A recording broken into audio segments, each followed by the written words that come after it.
Hello mọi người, điều mà mọi người ít biết về retinol đó chính là khả năng thúc đẩy chu kỳ sản sinh và tái tạo da. Tái tạo da tự nhiên của con người đã có từ khi mà mình được sinh ra cho đến khi trưởng thành rồi già đi. Chỉ có điều khác là khi mà mình càng lớn tuổi thì cái chu kỳ tái tạo da này càng bị kéo dài. Ví dụ như là khi mình là một em bé baby thì chu kỳ tái tạo da của mình là 14 ngày. Khi mình trưởng thành 20 tuổi thì 28 ngày, và 30-40 tuổi thì khoảng tầm 40 ngày, và già hơn nữa thì sẽ còn lâu hơn. Thì khi mà mình dùng retinol là mình đưa da của mình về cái quá trình tái tạo như cái thời 20 tuổi là 28 ngày. 28 ngày cũng là cái chu kỳ tái tạo da lý tưởng của người trưởng thành. Thì trong 14 ngày đầu ấy thì những cái tế bào da chết, những tế bào da xấu sẽ được đẩy ra ngoài bề mặt của da để tạo điều kiện cho 14 ngày sau những cái tế bào da mới được sản sinh và tái tạo. Đây là lý do tại sao khi mình dùng retinol mình thấy có bong chóc da này, đó chính là da chết. Và vì cái quá trình gọi là đẩy da chết đó thì những cái tế bào xấu giống như là nám, sạm, rồi tàn nhang, rồi da không đều màu, rồi mụn, rồi thậm chí là cả sẹo lõm nữa, nó cũng sẽ được cải thiện dần. Tác dụng thứ hai của retinol là sau khi mà mình bôi retinol vào ấy thì nó sẽ đi vào lớp trung bì của làn da và giúp là thúc đẩy sản sinh collagen, thì da của mình sẽ có cái độ căng phồng bóng hơn, rồi chống được lão hóa, chống được chảy xệ và chống được nhăn. Và những ai mà đã bị lão hóa, đã bị nhăn rồi ấy, thì nó cũng cải thiện rất là nhiều. Một vai trò khác nữa khi mà dùng retinol mà ít người biết đến và để ý đó chính là khả năng kháng khuẩn và chống viêm rất là tốt. Chính vì cái chức năng này nên là giúp cho những người mà bị mụn trứng cá được chữa lành, và đặc biệt nhé là những cái lỗ chân lông của mình sẽ được thông thoáng và tránh bị lỗ chân lông to. Về cơ bản thì sẽ có 4 cách bôi retinol. Cách thứ nhất là bôi trần, tức là các bạn sau khi rửa mặt ấy là không có bôi kèm hay là pha trộn với bất kỳ thứ gì để cho retinol trực tiếp tiếp xúc vào da và phát huy 100% hiệu quả. Nhưng mà cái cách này thì có vẻ như là hơi mạo hiểm cho những ai gọi là mới tập sử dụng retinol và da của mình còn đang yếu ấy, thì nó sẽ dễ bị bong chóc hoặc là bỏng rát rất là nặng. Nên là những ai mà mới dùng, nếu mà các bạn có muốn thử cái cách này ấy, thì các bạn cũng bôi một cái liều lượng rất là nhỏ bằng một hạt đậu thôi, rất là mỏng, và cái tần suất có lẽ là 1 tuần 1 lần thì an toàn nhất. Sau đó thì một thời gian mình thấy quen rồi, khoảng 2-3 tuần thì mình mới bắt đầu tăng lên 2 lần 1 tuần, rồi sau đó nữa khoảng 1-2 tháng thì mình mới bắt đầu tăng lên 3 lần 1 tuần. Còn cái cách thứ hai ấy là cái cách gọi là an toàn hơn một chút và phù hợp cho những người mà mới sử dụng retinol hoặc là da của các bạn yếu. Đó chính là kiểu kẹp bánh mì. Có nghĩa là khi mà mình bôi kem rửa mặt xong ấy thì mình lau thật khô, rồi mình bôi một cái lớp serum đệm sẵn hoặc là một cái lớp kem dưỡng gì đấy ở dưới cùng, không để cho retinol tiếp xúc trực tiếp với da. Sau khi mà bôi cái lớp đấy rồi thì mình mới bôi retinol ở giữa, thì nó gọi là kẹp bánh mì mà. Thì bôi retinol ở giữa, sau đó thì lớp trên cùng thì mình mới bôi B5 phục hồi hoặc là kem dưỡng ẩm. Thế còn cái cách này thì đấy, như mình nói ban đầu ấy, là cái ưu điểm của nó là sẽ rất là hiền lành cho da và an toàn cho da. Nhưng mà có một cái nhược điểm là với những cái bạn mà da đã khỏe sẵn rồi, hoặc là các bạn đã quen với retinol rồi mà các bạn dùng cái này thì các bạn lại cảm thấy không hài lòng lắm, bởi vì không thấy da thay đổi nhiều, vì đã giảm rất là nhiều cái tác dụng của retinol khi mà mình để nó ở giữa hai cái layer, hai cái lớp rồi ấy.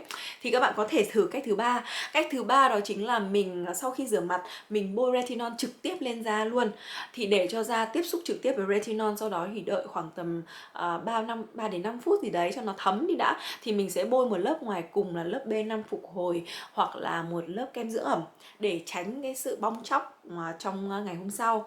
Thế còn cách thứ tư là cái cách mà mình thấy là rất là nhiều beauty blogger rồi rất là nhiều người đã dùng retinol lâu năm rồi, họ dùng cách này để duy trì ấy, là mọi người hay trộn retinol với một cái loại kem dưỡng ẩm hoặc là kem phục hồi theo tỷ lệ là 1:1, thì bôi sau khi rửa mặt thì bôi trực tiếp cái hỗn hợp đó lên trên da thôi.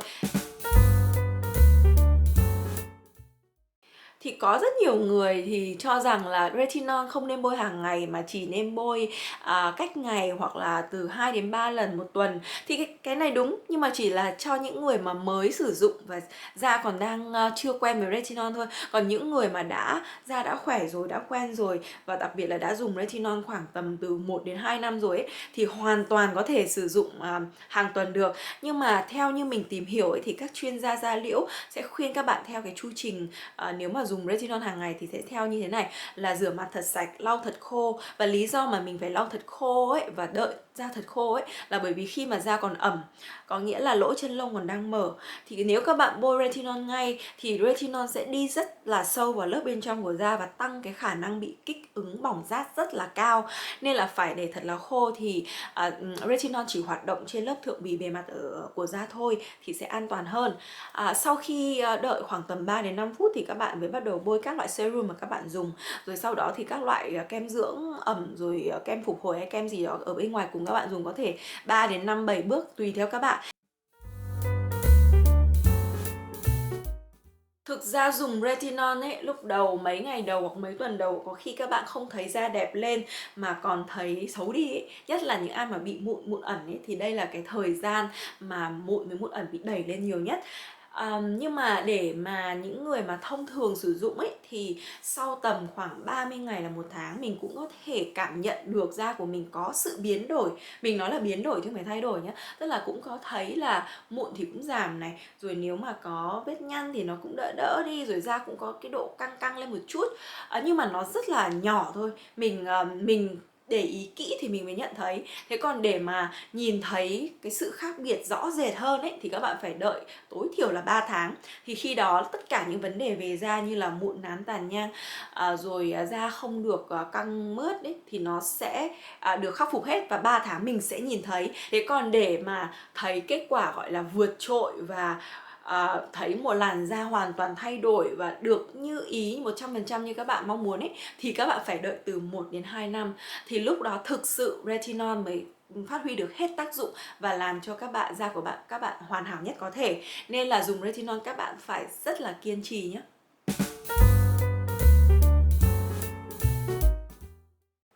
Lưu ý thứ nhất đó chính là bôi retinol chỉ được bôi vào buổi tối. Cho dù da của các bạn đã khỏe và đã quen với retinol rồi thì cũng chỉ nên bôi vào buổi tối thôi. Và có một điều nữa là sau khi bôi retinol ấy, các bạn không nhất thiết phải tắt đèn đi. Bởi vì là trong khuyến cáo sử dụng ấy, người ta có khuyên là nên tránh ánh sáng. Nhưng ánh sáng ở đây người ý nói là ánh nắng tia UV từ ánh sáng mặt trời. Chứ còn cái ánh sáng ở trong phòng của đèn điện ấy thì cái tia UV của nó rất là nhẹ, không có đủ mạnh để có thể tác động xấu gì lên da cả. Nên là không nhất thiết phải tắt đèn nhé.